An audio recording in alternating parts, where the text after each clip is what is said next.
Gente, eu preciso confessar uma coisa, que o padre Mário de França Miranda é também meu professor. E eu queria pedir, se o senhor pudesse, autografar o seu livro. A Igreja em Transformação, que é um livro que tem me ajudado a refletir sobre muita coisa na teologia. Se o senhor pudesse falar um pouquinho também. Como é que está aí? Seu livro autografado. Se o senhor puder também comentar rapidamente, só para quem está assistindo saber também sobre o que é o livro. O livro me veio à cabeça ainda nesse ano, né? Esse livro teve uma publicação muito rápida devido à intervenção de Dom Joaquim Mou, né? Junto às Paulinas. A situação tensa que nós estamos vendo dentro da igreja, tensões muito claras, né, de ataques ao Papa, né, de diversas interpretações mesmo do Vaticano II, né, de certas tomadas de posição da igreja, até culminar agora na discussão toda em torno do sínodo da Amazônia. Então, me colocou uma questão, quer dizer, será que daria para dar uma palavra que explicitasse, não para padres, bispos, que talvez já estejam mais dentro, mas para o grande público da igreja, católicos e não católicos, um pouco do que está acontecendo, né? Então eu comecei a pensar o que de fato pode levar a essas tensões, a essas divisões, né? Então o livro todo vai procurar ver, primeiro, do ponto de vista mais antropológico, seria o primeiro capítulo, né? Como é que uma noção de verdade estática, né, que nós tínhamos, por exemplo, nos gregos, né? Eles não tinham realmente a noção de tempo como algo que muda, mas o tempo sempre era a repetição, número do movimento, né? Vamos dizer, Aristóteles definindo o tempo. Portanto, era alguma coisa que estava sempre voltando ao mesmo ponto, né? E a grande novidade, né, da mentalidade judaico-cristã é exatamente mostrar que o tempo tem um sentido e que a história tem um conteúdo, ela mostra alguma coisa a mais, né? Não é a repetição do mesmo. Então isso traz para a noção de verdade uma séria interpelação. Quer dizer, essa verdade ela pode se desvelar cada vez mais ao longo da história, né? Isso é tipicamente judaico-cristão, né? Que aos poucos é que a gente vai se libertando um pouco da noção, por exemplo, de uma verdade, né? Que a realidade corresponde à minha leitura e é ponto final, já está toda a verdade aí. Vai se libertando e entrando mais numa noção de verdade bíblica. Porque pela verdade bíblica a gente só vai saber de fato no final a plenitude da verdade. Nós vivemos da promessa, em função da promessa. É o que a gente chama, toda a verdade cristã tem uma dimensão escatológica, isto é, uma dimensão que no final é que ela vai aparecer em toda a sua plenitude. Então nós caminhamos sempre entre luzes e sombras. E nossa verdade sempre é uma verdade parcial. É verdade, não podemos abrir mão, mas poderá sofrer, ou melhor, se enriquecer com outros aspectos, como a gente está percebendo na história do cristianismo. Isso já é uma noção de verdade que pode evoluir. Isso já mostra mudança, né? Que é não só permitido, não só possível, mas é necessário que ela se faça, a mudança, né? Para que se mantenha a mesma verdade, né? Ela tem que mudar, porque ela tem que se enfrentar com leituras diversas. E ela tem que mostrar que ela é verdade. Além disso, um outro fator, que não é bem um fator antropológico, humano, é o Espírito Santo. Eu não posso chegar para o Espírito Santo e dizer, não sopre mais sobre não diga mais nada, porque você já falou bastante, né? O Espírito Santo continua, vamos dizer, dentro da igreja, animando a igreja e indicando novos caminhos para a igreja. E quem somos nós para dar ordens para o Espírito Santo, né? Então, esse lado também, que é apenas uma outra maneira de falar, Deus é livre. E Deus é livre, não posso dizer agora, Deus não pode dizer mais nada diferente do que disse antes, né? Ele pode sempre pedir alguma coisa a mais. Na fidelidade é o que já disse antes. Ele nunca vai contradizer alguma coisa que já foi afirmado antes. Mas sempre, vamos dizer, desvendando o seu plano salvífico cada vez mais, como aparece na Bíblia, que é o melhor exemplo disso. Depois eu comecei a perceber, comecei a refletir um pouco, né, se de fato essas mudanças se deram na história da igreja. E aí é um fato fácil. Basta estudar um pouquinho a história da igreja, que a gente percebe como é que as mesmas verdades vão tendo leituras diferentes. A igreja vai percebendo melhor tanto do ponto de vista doutrina como do ponto de vista estrutura. Como é que ela vai se adaptando aos contextos, né? E como é que ela vai mudando, ficando a mesma, para poder ser captada e entendida por cada geração. Se ela não faz isso, ela vira peça de museu. Ela fica ancorada no passado e não diz nada para o presente. Para poder falar, ela tem que usar uma outra linguagem e ela tem que usar uma estrutura que corresponda mais à situação de hoje. Então, por exemplo, toda essa dimensão de participação vem em grande parte de uma democracia, porque no tempo da monarquia ninguém tinha que falar nada. Vinha tudo de cima para baixo, prato feito, né? E ai de quem falasse, né? Acabava na forca ou então na guilhotina, quer dizer, acabava rápido.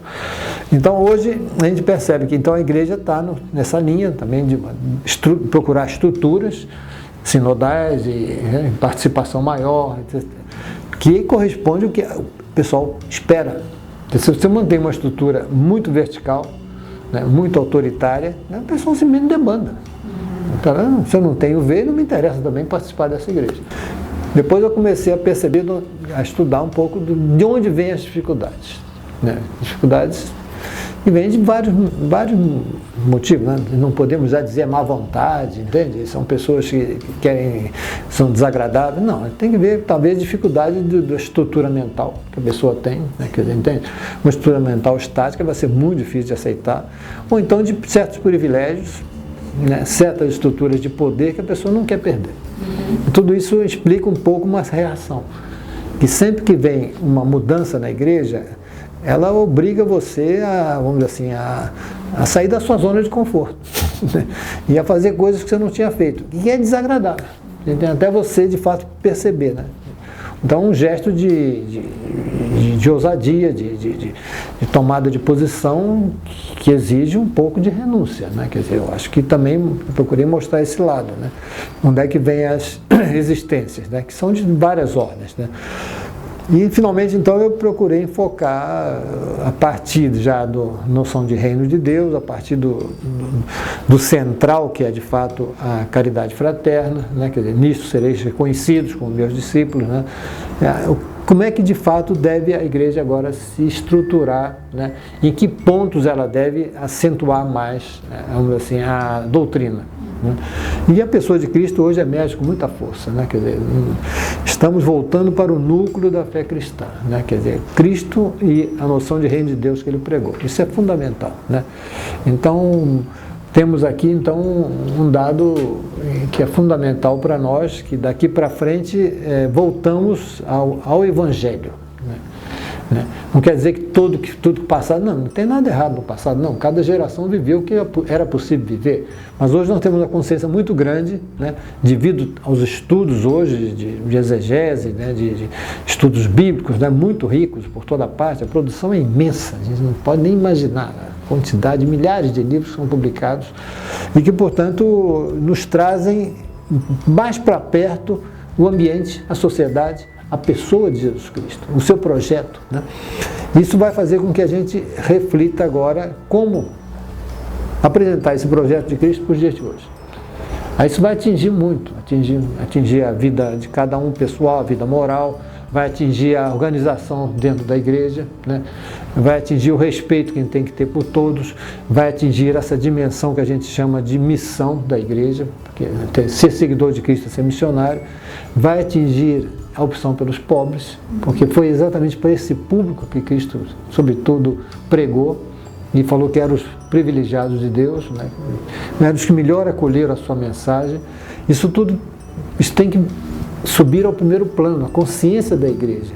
Isso é que a gente está procurando ver hoje em dia e fazer, né? Então, hoje isso aí já pertence ao magistério atual da igreja e o Papa Francisco tem insistido bastante nisso, né? Quer dizer, uma solidariedade com o meu próximo, uma sensibilidade humana para com aqueles que estão sofrendo. Isso é que Cristo fez. Tá? Então, isso aí pede muitas vezes um repensamento de todas as outras mediações de cunho doutrinal, sacramental, entende? Organizativo, né? Jurídico, né? Estrutural, em função disso. Isso aí que trata o livro. Então a gente percebe que essa igreja do futuro será uma igreja mais despojada, mais simples, né? onde grupos talvez menores, uma igreja mais frágil também. Cada vez mais ela está frágil, porque ela não vai ter grandes poderes, mas Jesus Cristo não teve grandes poderes também, né? Quer dizer, é a força da verdade, é a força do Evangelho, é a força do Espírito Santo que vai levar para frente. Claro que a gente tem que usar os meios também, né? Temos inteligência e vontade para isso, mas para alguns isso aí é o desaparecimento da... Eu acho que não, pelo contrário, é a igreja voltando às suas raízes, voltando ao que ela tem de mais autêntico, mesmo que aos olhos da sociedade pareça que ela está diminuindo. Eu não tenho nenhuma preocupação com o número de católicos que diminui. Porque o que adianta ter uma multidão de católicos batizados que não praticam? Né? Como dizia a Aparecida, afastados. Né? Então, os pessoal são católicos de batismo, culturalmente falando, são católicos, mas são católicos de fé. Então, é um engano. E é um contra-testemunho, porque esse pessoal todo batizado está fazendo isso que a gente sabe que estão fazendo. Então, é uma coisa que a gente fala. O que adianta ser católico? Ser cristão é mais sério do que parece. Né? Não é só ser batizado e pronto. Né? Então, o livro procura mostrar um pouco alguns acenos para essa igreja do futuro, que já está aí. Se a gente toma os documentos do Vaticano II, toma os documentos de Puebla, né? de Aparecida, vai tudo na mesma linha. Quer dizer, esse Papa, que teve uma grande influência em Aparecida, ele está levando adiante muitas coisas que já foram ditas em Aparecida. Né? Agora para a Igreja Universal, né? E que está tendo uma repercussão em vários países, em vários contextos diferentes, dizendo, puxa, a gente também teria que... Muito obrigada por ter escrito o livro e por ter me dado autógrafo. Quem quiser, é só procurar no site das Paulinas. Muito obrigada mais uma vez por estar aqui no canal, obrigada a quem está assistindo e vamos seguir nessa caminhada de reflexões teológicas.